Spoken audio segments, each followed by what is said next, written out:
We're going to talk about leadership this morning, and we think it's important to kind of focus our attention on what do we think are the essential competencies that are necessary to school leadership. So as you think of the perfect school leader, what would those competencies be? Would anybody like to share?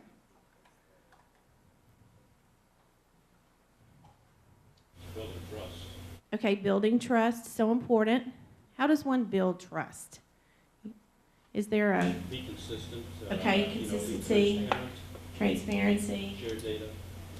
Yes, absolutely. Thank you. Say that again. Be fair. So important to be fair. Shared leadership. Absolutely. When you think of all the things that a principal has to do, how can one person do that all? You know, you really need to empower. We're going to talk about shared leadership today. Creating a culture of learning for all. Culture of learning for all. When you say all, Everyone. teachers, Principal.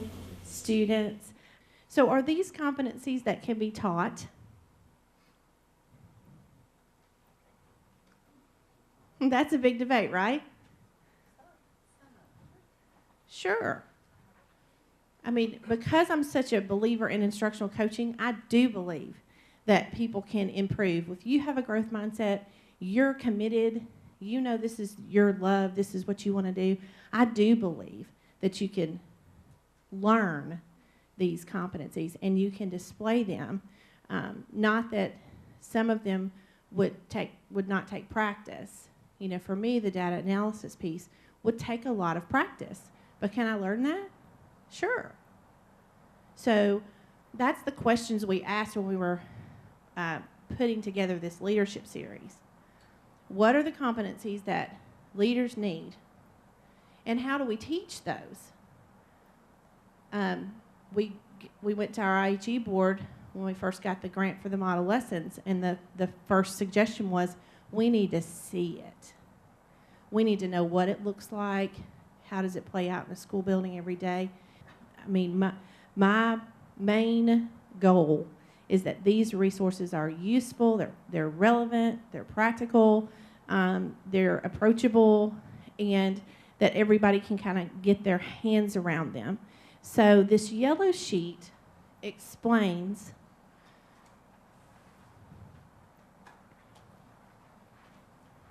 this series as a whole, and we named it Building a Culture of Leadership. And somebody said it's the culture of learning that's so important in a school. And we talk a lot about culture, but the steps that you take to build that culture have to be intentional, have to be very well planned. And so we focused our efforts around the need for collaboration in a school, the need for collective capacity through coaching in a school, the need for data analysis that we've already discussed, and then there is a piece about evaluation that's so important, and it's such a big part of what a school leader does, is evaluate his or her teachers. And so these are the things that we have focused on to build this suite of resources. We're going to talk first about collaboration. And we found that in Shelby County schools, they had layers of collaboration. So they had PLCs at the district level where various district central office representatives, principals, curriculum specialists had their own PLC. And then the schools each had a school leadership PLC. So the principal would attend the district-wide PLC, and then that principal happens to be a woman, that she would lead the leadership PLC at her school. And then, of course, within the school, it's an elementary school, they were grade-level PLCs. And so we were just so impressed with just the layers of collaboration that were happening there. So that's where we went to film. And it explains that in that little blurb at the top. And then what we did so that this will be a little bit more useful as you're using it with leaders is we divided them into chapters. So the chapters are a focus on learning, shared leadership, trusting relationships, and time in the schedule. So how do you do all of those things? Then our IHE board advised us that it would be nice to have some alignment with the team administrator rubric and the TIL standards. So that graph below shows you as a whole, these team administrator rubric indicators are covered in this video. So if you were trying to get across some capacity building with new leaders, or how to set the environment, how to get ownership within your school, this would be a video to use. We're going to watch a clip. Many teachers and administrators prefer the familiarity of their current path, even when it becomes apparent that it will not take them to their desired destination. We recognize it is difficult to pursue an uncharted path, but we know with certainty that it is a journey worth taking. Richard Dufour.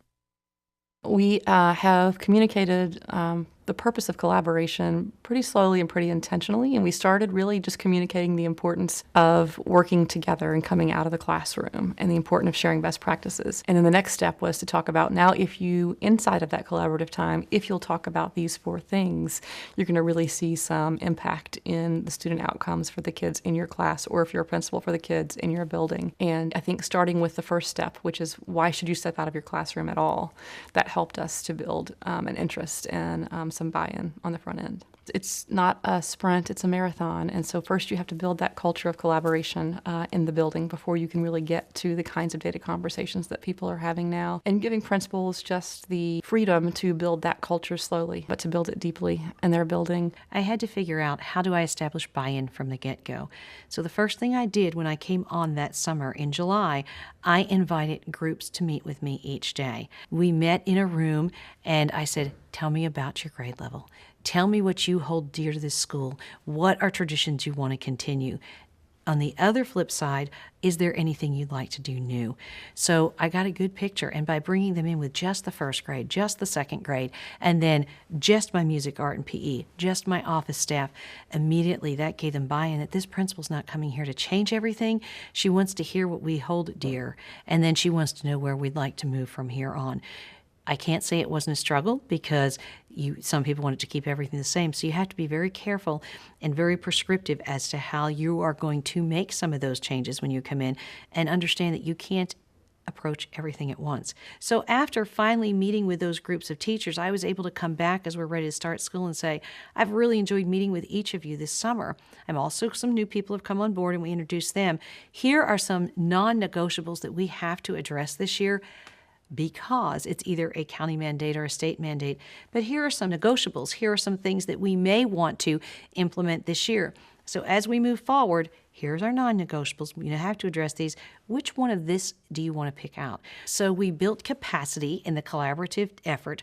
They knew that there would always be some non-negotiables, but then there were negotiables. And by letting them choose that piece that year, 2 years later, I was able to come in with some things that I felt that the school really needed, but didn't do, and the buy-in was there because that had been successful. I think in the high schools where we're at right now, we have such a large amount of teachers in large department areas, with upwards of 17 or 18 teachers in one department, that, getting over that wall each teacher has with each other. I want to do my classroom, I want to close my door and do it my way. We've kind of broken through those barriers now, and breaking through those barriers and asking those hard questions of other teachers in your department. What do you do that helps kids succeed? I think that has really pushed us to a different level. And now we've gotten past those walls and levels, with teachers in their own departments. We've been able to use data. What skill sets are you succeeding with? What skill sets do you need work on? Asking those tough questions, and I think it's really gotten us past where we need to a different level. As a high school teacher myself, I know that that's the toughest thing to crack at the high school, right? No doubt, no doubt about it. This is my work and my kids, and you do your work with your kids. That's correct. Great. Okay, so that's just a little clip of what you'll see in the collaboration video. You do see the collaboration of the people that you saw at that table, and the first grade collaboration and the leadership team. All of those, you see a little bit of their collaboration time. Okay? Now, this would be a sample discussion point. Each of the videos has a viewing guide that higher ed folks, or if you're a professional learning coordinator, if you're working in a district, then you have activities and discussions that you can walk participants through. So Louise Claney is the principal. She discusses certain non-negotiables that the school must focus on, but mentions other negotiables that teachers can help define. What non-negotiables exist in your current learning environment, and do you see educators getting hung up on the non-negotiables like team, state assessments, shifts and standards, RTI, etc.? How can a leader move the group of educators past this stalemate of frustration? So this would be an example of the kinds of activities that we have to supplement the viewing of the video. Okay? So that's collaboration. Now we're going to look at coaching. If you notice here, there's another description there, okay? Just happens to be a Sumner County principal, John Duncan, who's at a very good school. They're very close to a reward school. I think it's important to not treat coaching as a weakness model, okay? And so this is an effective school with effective teachers, and the principal saw the need to do some more kinds of formal differentiated professional learning, and coaching was a way for him to do that. Again, you have the team connection and the TILS connection. I couldn't get it all on one side, so there's a little bitty bit on the other side, okay? But we're going to watch a clip of this as well.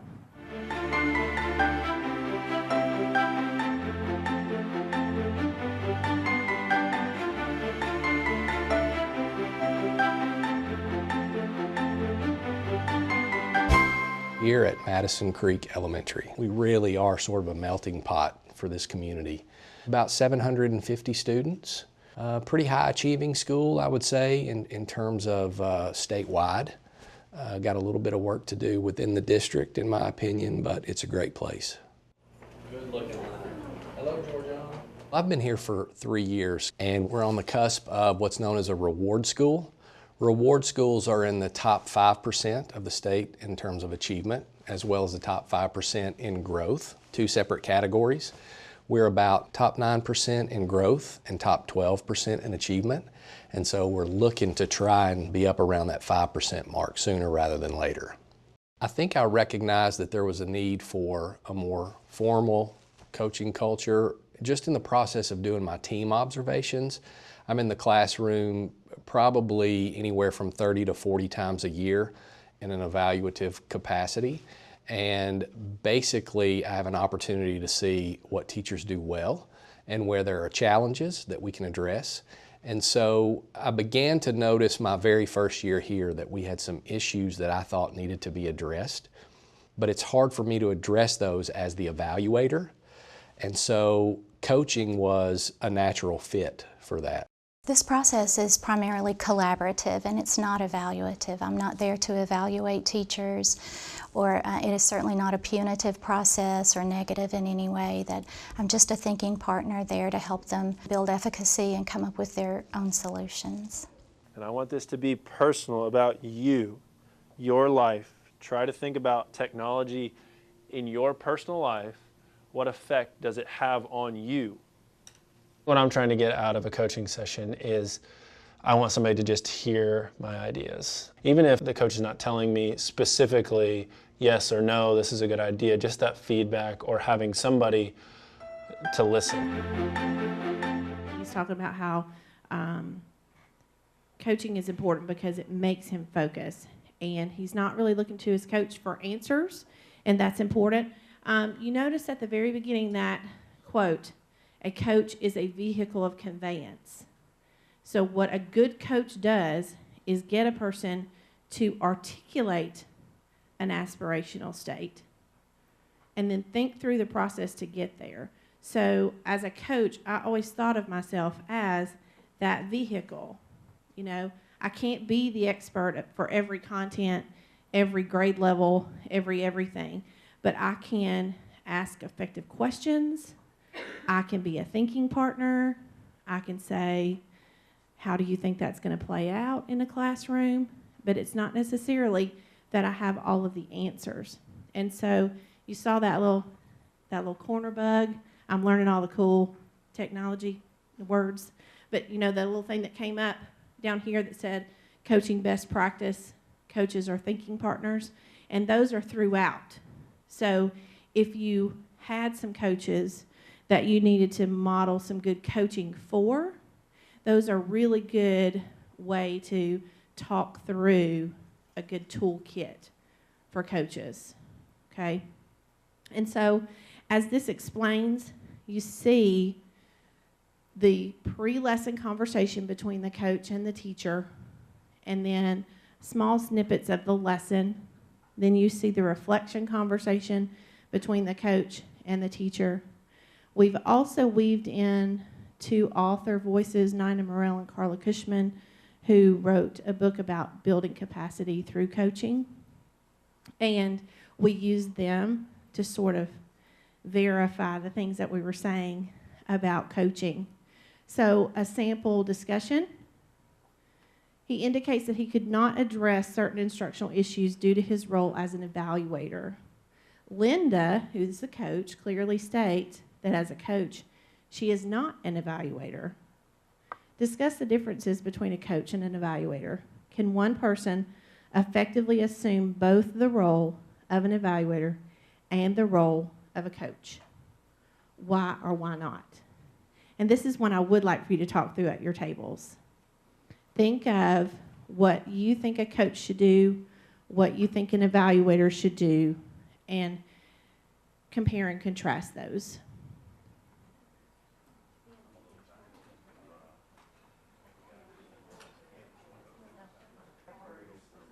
I heard some great stuff. Does anybody want to share anything that came out at your table? This group had a conversation. Y'all want to share what you said? So we have 2 people at our table that have been in coaching roles before, and they talked about how important it is for a building administrator to kind of understand the purpose of a coach, and so that those lines don't become blurred, because really it's all about how the administrator is going to set them up for success. So kind of building the foundation for that coach to be successful means establishing up front that this person is not a spy, they're not a mole, a plant, they're going to come back and report to me at the end of every day. You know, you just have to kind of set that initially. Right. And I will say I've had both roles. I have been a coach and I have been an evaluator. And I do think it would be difficult to be both. Any of y'all ever tutored a student? I'm assuming you've tutored a student who you are not going to assess at the end of the tutoring session. Right? How honest was that student with you about his or her weaknesses? Please give me some strategies. I don't know what I'm doing. I can't get through this problem. I can't figure out this paragraph, whatever. That child may never say that to a teacher because there's a grade involved. And it's been my experience that when that number is involved on that team evaluation rubric, it's very difficult to just be a pure coach. Now, I think the evaluation system gives us a great tool to coach through. I do. But I do think it's difficult. I think that's why John said, I thought that coaching would help me. Because when you are the evaluator, you may not get the honesty. Who was talking about trust? Tell us what you said about trust. I was a principal before you had academic coaches. So you had to have both dual roles. And being able to do both has to do with trust. I mean, completely has to do with trust. You build that foundation of trust where you don't use that, where they know you're not going to use that observation or that session at the hammer them with a gotcha, then you can do dual roles. So if they know from experience and that trust is not there, that you're going to use that for exactly that, they're not going to be honest with you. And you can't be the coach. You're there as an evaluator. They know that. So it goes back to what we were talking about that trust competency. It's so important. Yes, ma'am. I just started to say in the real world. Yes. Where we all live. Right. Yes. Evaluators have to be coaches too, because in most cases there's no funds, they don't have a coach, so they have to do those dual roles. And the main thing is one of the things is when you do the evaluation, you're evaluating a lesson. Right. And it's that point in time. Right. And so that in itself can be a coaching. It has to be. Right. And then the way the rubric's set up, you have those numerous opportunities to do coaching. Sure. But again, you have to have that trust element.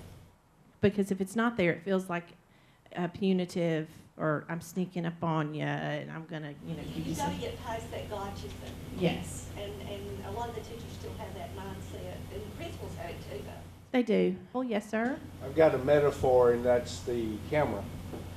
I take a snapshot, that's evaluation. Yes. How I use the product could be risky, distrusting, creating an environment, or with our principal example here, setting a climate of peer-to-peer coaching, yes, and peer-to-peer self-assessing, etc. But the tool called evaluation is a snapshot. Yes. It's you in time frozen. Yes. Now what happens after that can either be healthy, unhealthy, put on Facebook, YouTube, or wherever. Right. That's a great example. And then we're all in trouble. And I'm glad you said peer-to-peer, because that's one way. If you don't have money, then if you set up this peer-to-peer structure. Okay, he didn't say it. She said it. It's yes. And that peer-to-peer is so important, because if you don't have the money to pay a coach, then you just start that from the bottom up. One thing, when I was a principal, one thing that I always started the conversation with was, this is an investment in time. The whole evaluation system is an investment in time. Amen. And in order for us to feel that our time has been well spent, at the end of the year, if you can reflect and say, I'm a better teacher than I was at the beginning of the year, then we've been successful in this process. And that's what I want. I want you to be able, at the end of the year, to say, I'm a better teacher than I was at the beginning of the year. And I feel so empowered by you. I feel like you're my cheerleader. I'm like, yes, I want to be a better teacher. If you set the stage, then the teacher is open to having those tough conversations, knowing that we both want her to be successful. We have the same goals. Yes. And that's that trust thing. It all goes back to that. Okay, let's go on to data. I say data and data kind of interchangeably. I don't know why I do that. So with the data piece, I have already confessed to you that was a weakness in my background. And so I have really tried to shore that up in my own practice. And we found 3 incredible principals. We have an elementary school principal, that's at MITCHELL-NEILSON Elementary. We have a middle school principal, STEM Prep Academy, and a high school principal at Antioch High School.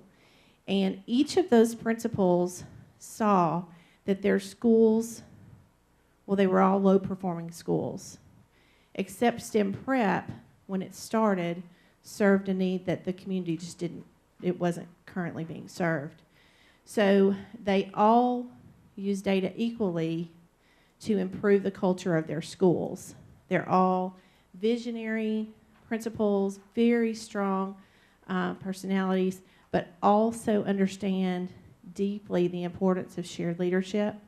And they share that leadership through data teams, other structures that they have in their schools. You've got the team and the TILS connections there. As you know, there's a lot of emphasis in team on data. So we're going to watch a little clip of this, give you an idea of what we're talking about.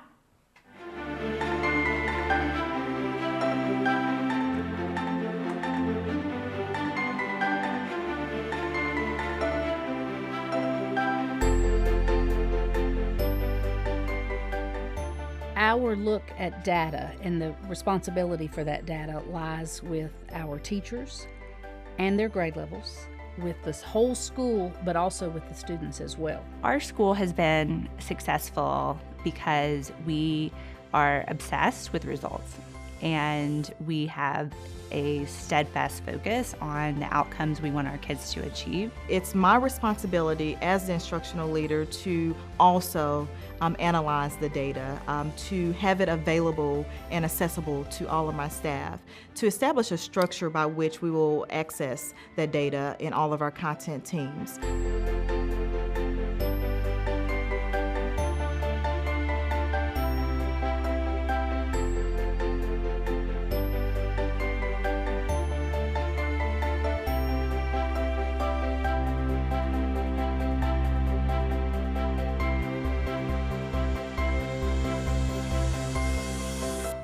The data is really important, and that it's the major gateway to the student achievement outcomes that we desire to see for our students. We use our data. We have a data wall, and we have data folders. We keep all of our pre-tests and sometimes post-tests in our folders. We want to know where we are. You have to look at the data, but you have to be able to move forward. Teachers have to understand the data.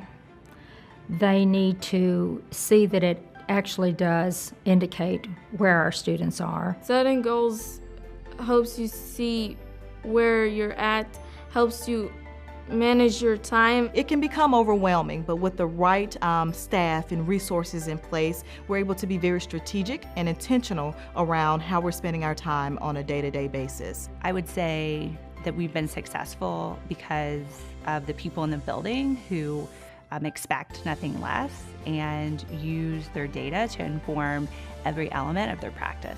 When I first took over, we had our state report card was a C, a D, and 2 Fs.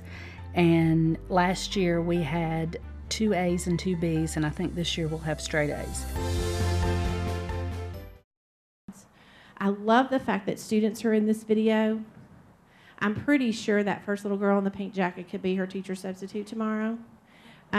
And it's really neat to see them talking about data so specifically and how they are seeing their teachers use it and how they see that it changes the way they use their time and what they do.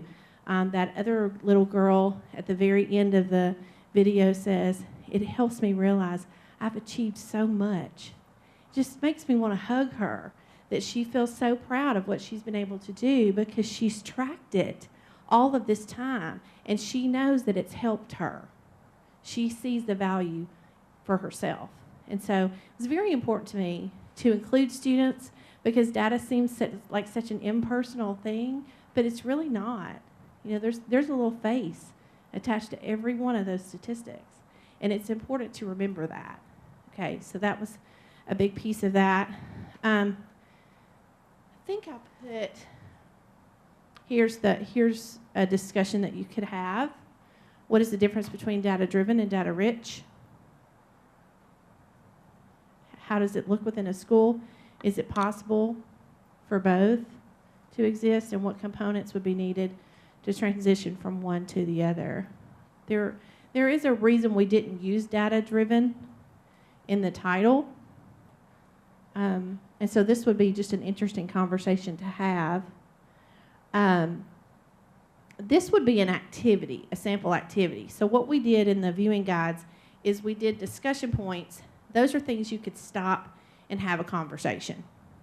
Then an activity is designed so that it would take a little bit more time, may have to be done outside of class, might not be something that a K-12 professional or a new leader could do just right there on the spot.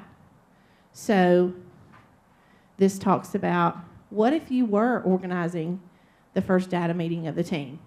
I mean, the first data meeting of the year. You know, 6 teachers are going to be there. They all have varying levels of skill. I think it's so important that you have to talk about norms when you're talking about these data teams.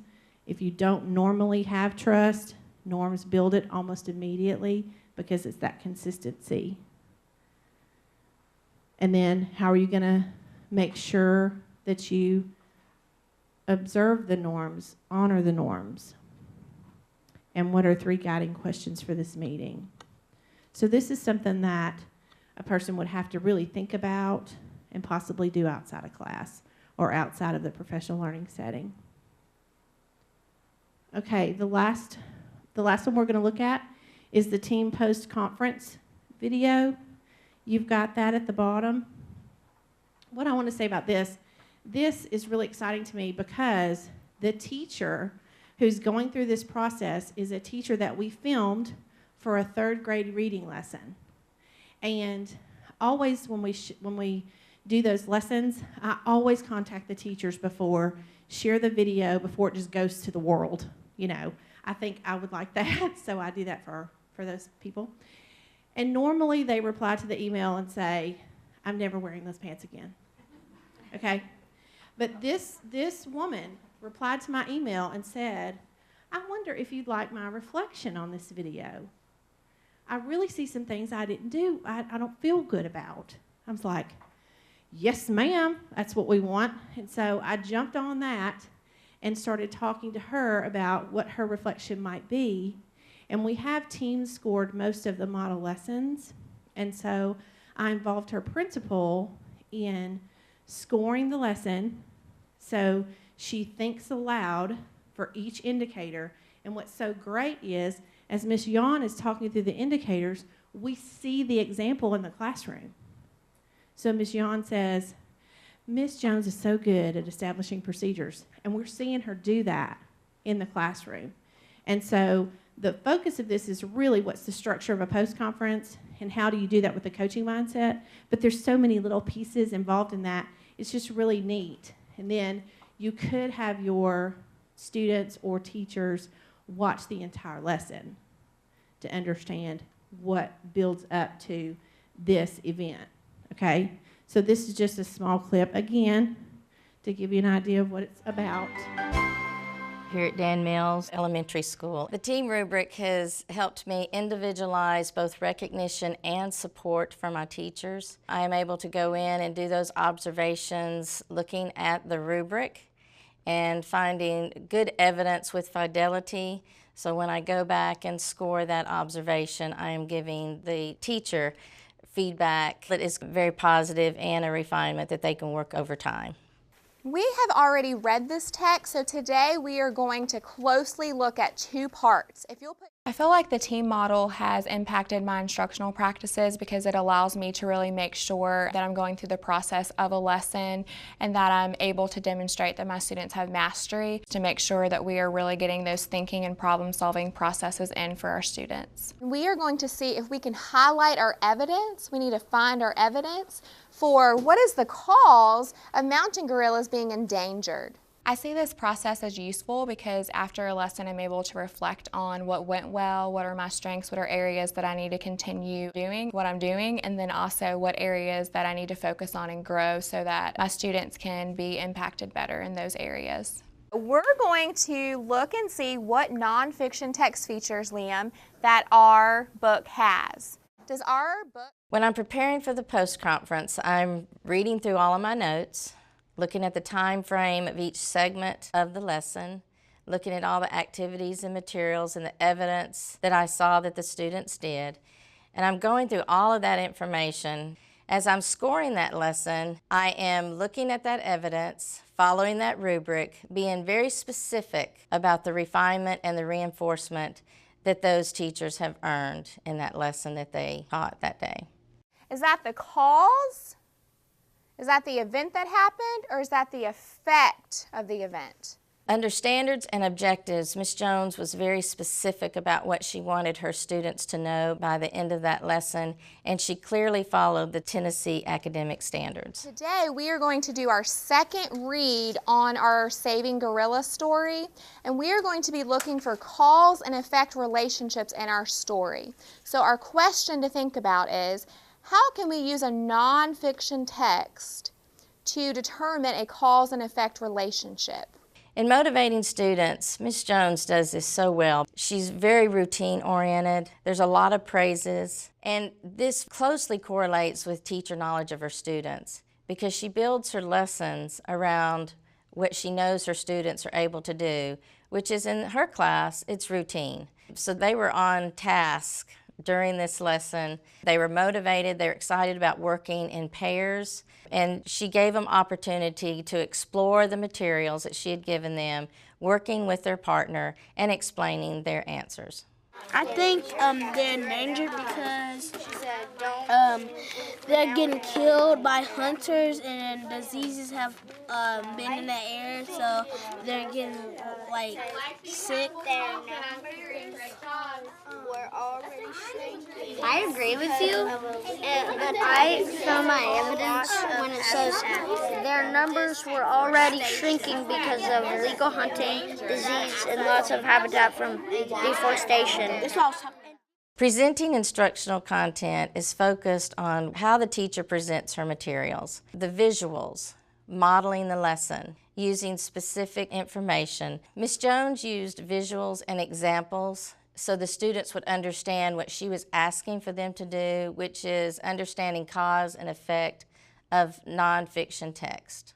Ms. Jones modeled the expectations that she wanted her students, how she wanted them to go through the thinking process of working together in the pairs. The effect is mountain gorillas are what, boys and girls? Endangered. They're endangered. So that is the effect. So we are going to be reading detectives, and we are going to look in paragraph 2 to see if we can determine what is the cause of mountain gorillas being endangered. Okay, so I wanted to show just how she thinks through 3 indicators, but she goes through the entire rubric, and then we capture the post-conference. So you do have the viewing guide for the team post-conference, and it could easily fit on 3 pages, so that's why we gave you this one. But all of them are on the website, and they're free and downloadable or printable. But this gives you some ideas of some things that you could do for professional learning and or with the aspiring leaders around what ideas you want to get to those people through team. Okay, thank you, Karen, for showcasing the leadership resources again, brand new and there for you to use.